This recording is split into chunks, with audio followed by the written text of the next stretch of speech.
I've been streaming for a very long time.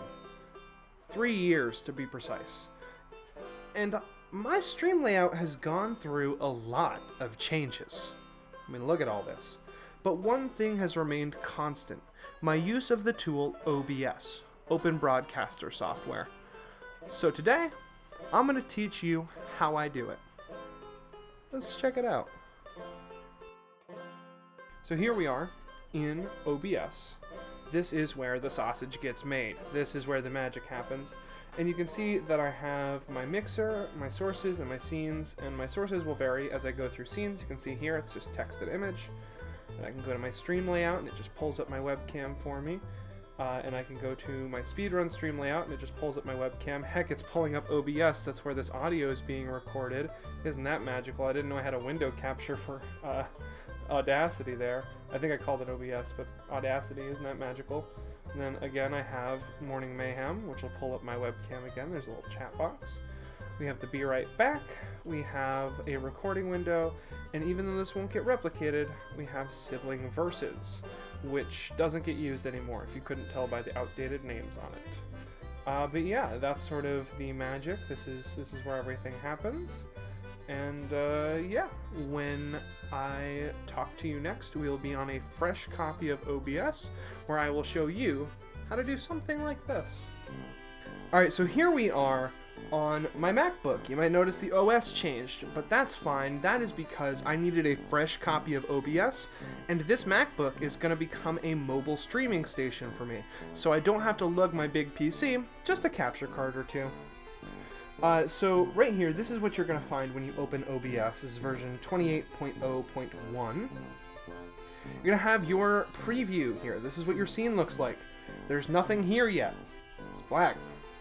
Down here, you're going to have your scenes. We'll talk about that in a little bit. Right here's your sources. Your sources are where all the little things that show up in your scene go.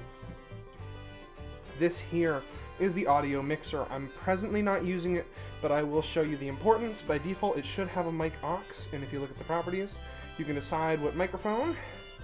I just am going to use default. It doesn't matter too much, but that would be my built-in laptop microphone. You got a couple controls here.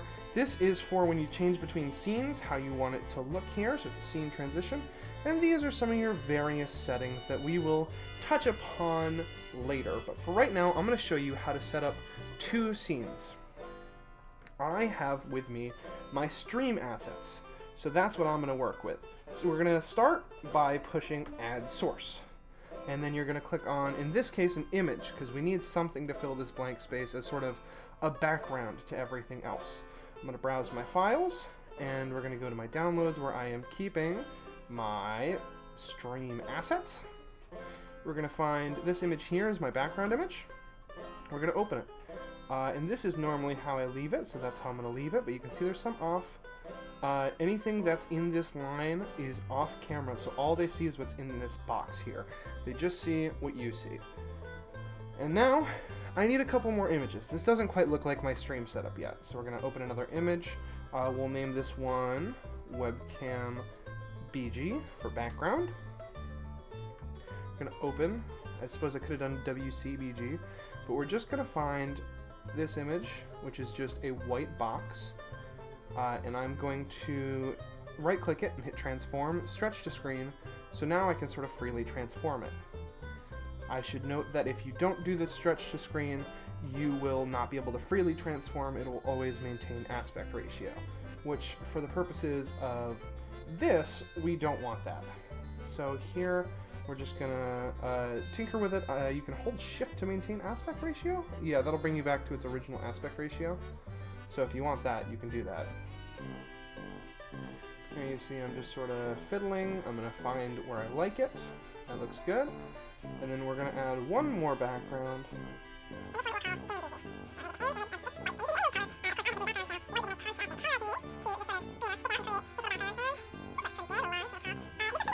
So the next thing we're going to need is a video capture device. This is for webcams, and if you have them, capture cards. Those are the things that you plug consoles into, so you can plug them into your computer, and it treats it like a webcam. It'll capture your screen directly. I won't be demonstrating one today, just know that it functionally works just like a webcam. So for a webcam, you're going to hit video capture device, and we'll call this WC for webcam. Click device, and the only device currently registered on my MacBook is the FaceTime HD camera, or the built-in camera on the MacBook. So I'll click that, but if you have one plugged in, it'll show up. And here I am. Really big. That's a problem. Now again, I could maintain aspect ratio, but because I want to fit it in that little box, we're going to stretch it to screen. Oh no. And then we're going to shrink her down, and we're going to put it right down in here. Pick a border to sort of center yourself around. I'm going to do the top one. And then just shrink it to sort of equalize those borders. And click off to test it. Looks okay. This looks a little square though. My webcam is shooting a little wider than what I'm used to, so I'm just going to squash this a little, stretch this a little, and stretch the webcam a little. That easy. That looks pretty good. And of course I can tilt my laptop so then the camera angle's a little better. Here I am in my box, and for the argument's sake, since we're setting up the stream, we of course need something that's signature to my stream these days. It's my pronouns pen. I cannot be using my stream setup without my handy dandy pronouns pen. This is just an image with a clear background. It's a PNG file, so if you just look up any old thing, clear background, you can probably find it. If not, you can crop it in any old tool. I like to use PixLR, which is PIXLR.E, and then export it as a PNG, and that little checkerboard pattern will be clear. So you can see here, it's just a little circle, and this one we can just shrink. We can maintain aspect ratio and plonk it right there on the corner of my webcam. Next up, we will need to put in a game capture. So we're going to start by opening Safari because we need a window to work with. This will be our game. Alright, for the sake of argument, Safari is our game. What you're going to do is you're going to come down, I think this is a Mac only thing, to deprecate it. You'll see display capture and window capture. In older versions and possibly current versions of the Windows, display capture will show up here. But right here, you'll want to use display capture, and I'll say Safari. And I don't want to do, or sorry, display capture does this. It captures everything on my screen. I stand corrected. Mistakes happen even when you're an expert. It's important to know that, but that's okay. We'll just gently remove it. That's what happens. That'll just display your whole screen, including OBS, which can cause some inception, but if you minimize OBS, you can just capture your whole screen. So if you're going to be changing between applications, that's a great way to do it. Of course, I need to capture OBS and its scenes without capturing the actual scene itself, so I am using a couple different tools that make do and doing some movie magic to sync audio. That's unimportant. Correction, we need a window capture, and we'll call this Safari. We're going to choose a window. I would like to choose Safari, start page. And here it is, and it's fine, but again, because we want to put it in these little borders, we'll stretch it to screen. This is not necessary, and ultimately, if you're not quite sure, just opt not to do this. Because it's a little tricky sometimes, and ultimately it can just lead to some iffy aesthetics. But this, I think, looks pretty good. And this is roughly my stream setup. There's a couple things missing that I'll go over later, but for right now, this is the basics for setting up a scene. If you wanted to record this, you are good to go. You've got your microphone option here, you just turn it on so it turns colorful. And then you would hit start recording right here, and it starts. And then you hit stop recording, it stops. It's that simple. Now say this is fine, but you also want to record a be right back scene, or maybe you want to be streaming, so you're going to need a be right back screen. This one works just the same. You're going to, over here in scenes, you're going to click the plus and add BRB, and you're going to have a whole new scene. You can see these are two separate entities. There's no sources here as opposed to the sources up here. We're going to go to BRB, we're going to add another image, and we are going to just go for it. That's fine. It doesn't need a particular name. And I'm going to look for my BRB screen right here. Away pick. We'll be right back. I'm going to hit OK. Transform. Let's see what happens when I fit to screen. See those little black bars? I don't like those. So we're going to stretch to screen. Ta-da!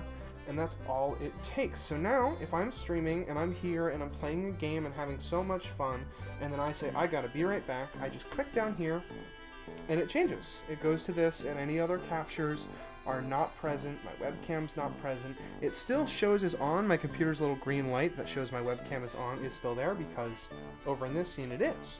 But the BRB scene is fine. So that's the beginning of it. That's sort of the meat and potatoes of OBS. How to set up a scene, how to swap between them, how to set up sources, the audio mixer, which again, you can turn yourself down really quiet, you can turn yourself up really loud, you can mute, unmute, you can go to properties and change which device it reads from. You can also select filters. There's a fun little menu. You can do this for sources as well. And you can select, compressor, expander, gain, polarity, limiter, noise gate, noise suppression. You can play with that. It's really interesting, but that is the meat and potatoes of it. So I will come right back to you when I am ready to show you how to set up things like Twitch chat or live streaming or anything like that. Alright, so here we are. This is the part where I teach you about some of the stream shenanigans that go on. Because, gosh, there's a lot of them. So, first of all, we gotta come to Streamlabs. This is the fun website. This will give you a version of OBS, but frankly, I'm not in it for the software. I'm in it for the other goodies. So we're gonna log in, and you can log in with just Streamlabs if you want to use their tools, but also Twitch, YouTube, or Facebook. This is where you sort of decide what you want to stream on. Looks like TikTok's an option. Couple other things. I'm gonna have to look into the TikTok one, frankly. But in this case, my guide will be centered around Twitch. It's all about the gaming. You can see here, it's gonna tell you that it has the abilities to pull data to Streamlabs from your Twitch, so it can show you on your Streamlabs dashboard. It's just sort of supposed to make things easier. And this is me, in case you wanted to find me on Twitch. But I will just authorize it. It's A-OK. So off the bat, this is a great dashboard to see some of the analytics of your stream anything. But what we need are widgets. We're going to go to all widgets. And you can see a couple things here. You see just in the game widget, allow your chat to play a fun game. Add another level of interaction with your fans. That's interesting. But this is the stuff that lets you interact with Twitch in a way that you can't otherwise. You can set follower goals, event lists. We'll sort of talk about, follows, subscriptions, donos, bits, raids. We'll make a little list on the side of your screen so you can see what's happened recently. You can have viewer counts if you're streaming on multiple platforms. Those are fine. Polls and games.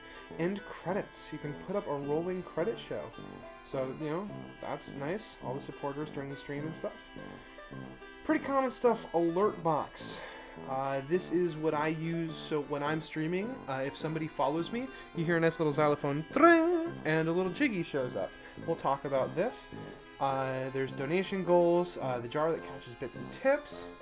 You can see stickers, but Stream Boss, spin the wheel, all kinds of stuff. But chat box is what we're here for first and foremost. This is a big one. So what you can do is you can sort of set up chat to look any old way. You can see it shows moderator badges. I think this is the way I set things up. Hide common chat bots, hide commands.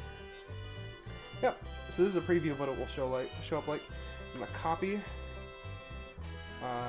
this URL. Unfortunately, I have to not share it with anyone, so I'll have to do some editing to censor it, because we're gonna come to OBS. We're gonna make a new source here on our stream setup. So here I am. And I'm going to do a browser source. We're going to call it chat. And here's the properties for chats. We're going to make the URL, the one we copied. It's all blurred out. Now it should be invisible. We're going to transform it to stretch to screen. And we're going to shrink it ink to roughly here. I think I'm going to pick up this pin. Well, here's what we'll do. We'll stretch this across here. And obviously, it's covering the pin. I don't want that. So I'm going to come to the pin, and I'm going to put it above chat. Just reorder it in sources. And that'll take care of everything. But now, we need to test it. So here we are now signed in. So we can go to the chat. See, I've been recently streaming a hat in time. Just as a fun little thing. Chat loads in. We're here in the chat room. And again, ooga booga. We're just going to hit enter. And it should go up into the chat as soon as my computer decides it wants to. It's doing its best. There it is. Ooga booga. And if we come back to OBS, we should. Right there. Ooga booga. Right on the bottom. So we can see all kinds of goodies and things, and that's fantastic. And we can put this chat over in BRB in this box, which I'll do later. But now it's time to go back to our widgets, because we want that alert box, and I'll show you just how alert box works. Alert box is another really popular one. It's pretty essential to streaming. It basically just makes it so I can lay out the different ways that it's going to set up, and then I can copy the widget URL. This should be set up the way I want it to. So yet again, I may not share this, so we will set up this browser source, and we'll call it alerts. And this link will be blurred out. Hit OK. And I like to put them right over my head, but I think for this layout, I might put them over here, just in this blank space. I kind of like that. And what that'll do, and I'll have to try to be quick on the draw here, is if I hit test follow, ta-da! I don't know if the noise picked up, but it makes a little xylophone noise and it says, hey look, somebody's now following. That's all that does, and that's really nice. So that's all for our widgets. And say I wanted to start streaming, right? We're going to go to the settings tab here on controls before we can hit start streaming. This is very important for this. So we're going to go to stream, for starters to Twitch, and I can use a stream key, which is a little dangerous, but I can just connect an account. I can just sign into my Twitch, which is really the best way to do this. Alright, now that I've typed in my login info and done two-factor authentication, it says that OBS is allowed to read the stream key and stream on my behalf. Authorize that because they will not stream without me wanting to, but it's just a tool. So now, automatically connected to Twitch, which will help. Now we just gotta go to output. Video bitrate for streaming. This is the big one. A sweet spot to set this around is 1400. This is where I like to keep it. You know, if your internet's better, go higher, because if you set your bitrate too low, you are going to have lower quality than you want. You might just in general have fuzzy video. Lower bitrate means fuzzier video, so push it to where you can. However, if you push it too high, you will drop a lot of frames, which means your stream's gonna cut out a lot, and when you watch back the VOD, parts of it are just gonna disappear. Audio bitrate you can sort of leave. Anything like this, you can just leave as is, and you can actually choose where you're going to record to. So if I looked for the recording we did earlier, I'd want to look in users, pizza lover, movies on my computer, and I can change that all I want. We can change the quality of the recordings as we want, as well as the format. I like to use MKV, but all your classics are here: MOV, MP4, FLV, etc. And yeah, you can also set hotkeys to start and stop streaming, and you know, stop streaming to discard delay, and start and stop recording, pause or non-pause recordings, all the things you could want, really, for scenes and stuff. This is especially useful for people who set up secondary keyboards or stream decks or their number pads as stream decks, so they can just hit single buttons and things change in their stream instead of having to go and click. But we hit OK to save our settings. You can see that now I've got a separate window right here that I can put right on the side. And it's my Twitch chat. There they are. And my stream info, which I can put above and below and stuff, but I like it on the side. So that's what I do. So now on the left and right, I can interact with my Twitch however I want, because I linked to my Twitch account. So now, and I won't do this because I don't want to be streaming live to the internet. If I click start streaming, I will start streaming. Whatever's in this preview will broadcast in real time live to Twitch. And when I hit stop streaming, it'll do the same. So basically, you're set. You know how to make scenes, you know how to insert browsers to do widgets, you know how to make widgets, you know how to insert images, you know how to insert video capture devices, which are your capture cards, webcams, etc. You know how to do window captures, which are for games, and that's all there is really. You can of course go into studio mode, which gives you this sort of double view. So over here is what is broadcasting, over here is your preview. Click transition to swap them. I personally don't like it, but if that is your style, you can gladly use it. You can do a virtual camera, you can tamper with all kinds of little settings, but this is how I do it. This is how I make the magic. This is how the sausage is made. And yeah, that's really all there is to it. So I hope this was enlightening, I hope this helps, and I hope to see more people broadcasting on Twitch. It's a lot of fun, it's something that makes me really happy, and as long as you're having fun and not too worried about the numbers, it's something that'll make you happy too. See you later.